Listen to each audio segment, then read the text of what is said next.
1 hour finale, mate. All right, we know Sam is an official ambassador for the Asian Cup 2015 in Australia. Whatever, mate. It's such a cushy gig, mate. Such a cushy gig. Let me say a couple of things. It's good to know that the tall poppy syndrome is alive and well in this video. You think it's perks? I'm exhausted. It's all perks, the mate. AFC exhausted. They've got me doing a lot of things. I've got commitments. I've got events to go to. Yeah. Not all of them are catered. And I've got babies to kiss. And actually, I'll just put you at ease. I'll just show you. This is one of the many ceremonies that I had to attend this week. I now officially declare this Yum Cha session open.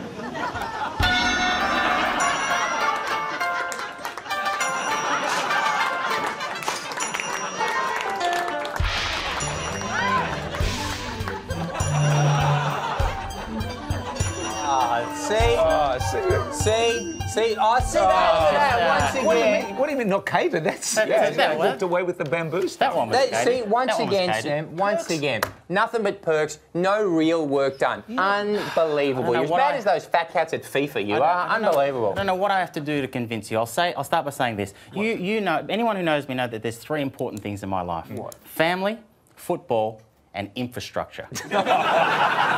and during the week, in the outer suburbs of Melbourne, I had the great privilege of opening up a brand new train line. Really? I officially declare this train line open.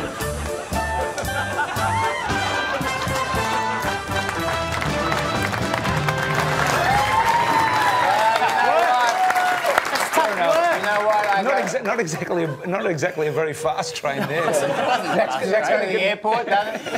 Melbourne to Sydney in 2.3 years. I stand corrected, Sammy. You are working very hard. Doing a January 2015. Guys, one of my favourite segments this year went by the name of... Oh, no way.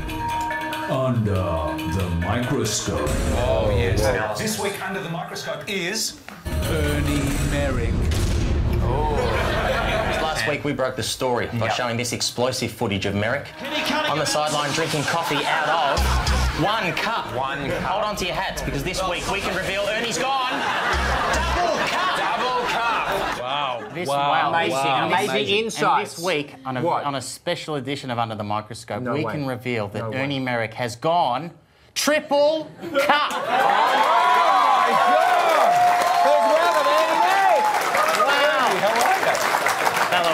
So, welcome aboard. Would you ever have dreamt that you'd be on national television? So I saw Ernie first when he got here, right? And it's always my job to take the guests through the garbage that we're about to put them through. And the first thing you said to me was, "Now we're not. It's not too stupid today." And so I said, "No, could you just hold these cups for a sec?" Did you ever think, Ernie, you'd have such an impact with your double cup? And over the years, I've done a lot of interviews. I'm scared to death of this one. We're not going to grill you. First of all, nothing to worry about at all. No, but you do like to sing a song, don't you? Like to sing a song just to take us out? What did you have?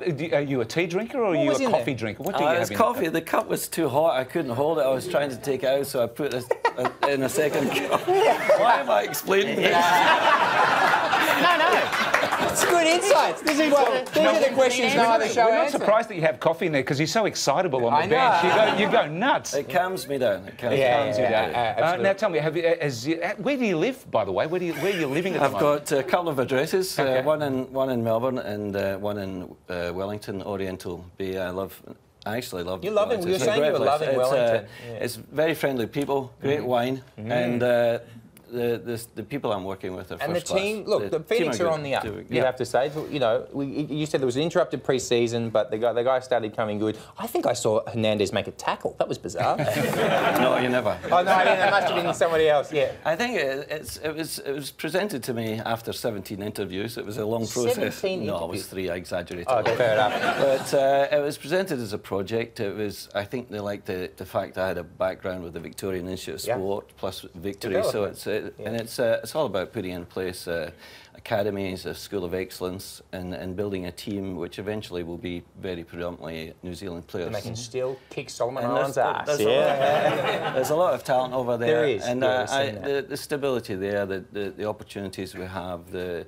the infrastructure that's been put in place. You need someone to help. Very important. And this year we're hoping to get out at least one EPL club in the pre-season. I've never done that before, and that announcement will probably occur tomorrow if they get the final signatures. So it's quite an exciting pre-season as well in preparation. So is it a completely different? Was it completely different from being at the Victory? Is it a different kind of environment? It's really more of a work in progress, but that doesn't mean that I've got longevity as a coach, because it's a results-driven business. It's all about improving and developing. But it's different. It's almost like starting from scratch.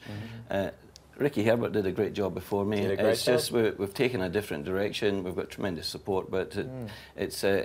I think the first year was a good year, but it was a tough year. Next year, we really will push hard to get in the finals. That's a good point you make about starting from scratch. I know for a fact, Ernie, that to a couple of the players, you had to actually explain the rules to them. So you did start from scratch. But speaking of results, from over here, it does seem every time, and we watched a lot of the games this year, it did seem as though the Wellington Phoenix this year either won 5-0 or lost 5-0. Is that what you were after? One of those 5-0s, we were lucky to get the nil.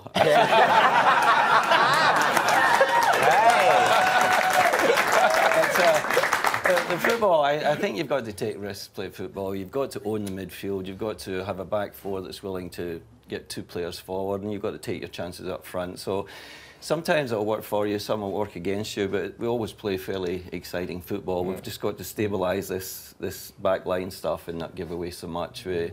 And we've got a couple of panel beaters back there. We need to get a couple more. Okay. Ernie, slightly left field, do you believe in ghosts? No. No, you don't. Because Jimmy Gilson's here somewhere. Stop it. This is a fair income. This is a story that appeared during the week. It actually appeared in the press. Ghosts caught on film in a stadium in Bolivia. I don't know whether you've seen this, okay? This is absolutely true. It's absolutely spooked people in South America and right around the world. This is actual footage from the game. It's from the Copa Libertadores. Look at this guy. There's this guy runs through the crowd, through the fence, into the crowd. There's a closer up shot. Look at this. It is very creepy stuff. Through the fence? There's infrared footage of it just to see. He seems to be going through the people, and there's an even further closer up. No way. There it is. See, there he is going through, and he goes through the fence. He goes into the crowd. We kind of lose him, and we don't pick him up until. We can't tell who it is. It's impossible. This ghostly figure. Who knows? Why don't you?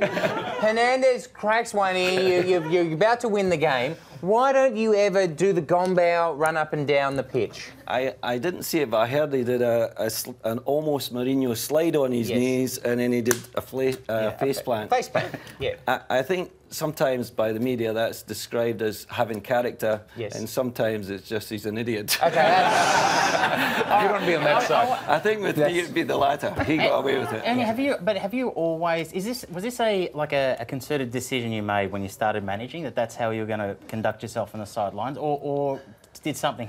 Was there an incident? Did something happen, Ernie? And they just should I lie on the couch at this stage? No, it's just the way I am, I guess. It's a bit like you're sitting, you're under a little pressure. You're in an exam sort of thing. You're not happy and smiling, and you're sort of trying to remain focused. And early on, and I've been coaching a long time. I hate to say, in the black and white days. And when you've seen what I've seen through these eyes, you just go, well, I'll not react this way or that way because someone always makes a meal of it or whatever, and it's just the way I am. But I'm a happy-go-lucky, you are. That's the thing. You're always great fun. I've known you a while. You're always a really good fun guy. Thanks for saying that. No, it's true. I'm closest to you. I'm frightened. So, well, we've got to let Ernie go, but because it's the Total Football finale, no one goes home empty-handed. To our Total Football gift shop, and the lovely Zappers is there. What's Mr. Merritt got to do? He's got a lovely assistant Eddie is still one of the most successful coaches in the A-League, and that won't change this weekend. We're going to see... Just get on with it, mate. Get on with it. Butternut brain snaps, Barisha style. Yeah, we'll see him in the grand final. You have those. Shinji Omo. He was fantastic again last night. Always classy. You know this bloke pretty well. Musket Sticks. The Musket Sticks. They got a bit of... we've saved this one for you. The DVD, Ernie Merrick, The Full Gamut of Emotions. You want that one, Ed? Which would you like, Ed? I want the wine. He wants the 1959 bottle of grain. Not real. You're going to have to send us a thank you note, though. And you know it's real because it's got a screw top. Please thank Ernie Merrick. We'll be back with more right after this. Great, Ed. You're a legend. It's good to see La Liga teams that are coached by the cast of Spanish Underbelly. Okay. Here's the Dapper Don. Yeah. Followed. I want everyone to looky at La Liga. So VRAL fans have outdone themselves. They got a tear gas canister onto the field, and it was terrible. Look at that. The players were crying. The tear gas was working on them. They had to leave. The police had to leave. Look at that. The linesman had to leave. This poor woman had to put her cigarette out. She was so affected by it. How many rolls do you need to do to let the ref know that you've been hurt? Because in Spain, I reckon, it's about 3 rolls. 1, 2, that's 3. pretty good. In Belgium, I mean, a bit more. It's 1, 2, 3, 4. But in the A-League, look at Berisha. I reckon he goes to the top shelf. 1, 2, 3, 4, 5, 6, and 7.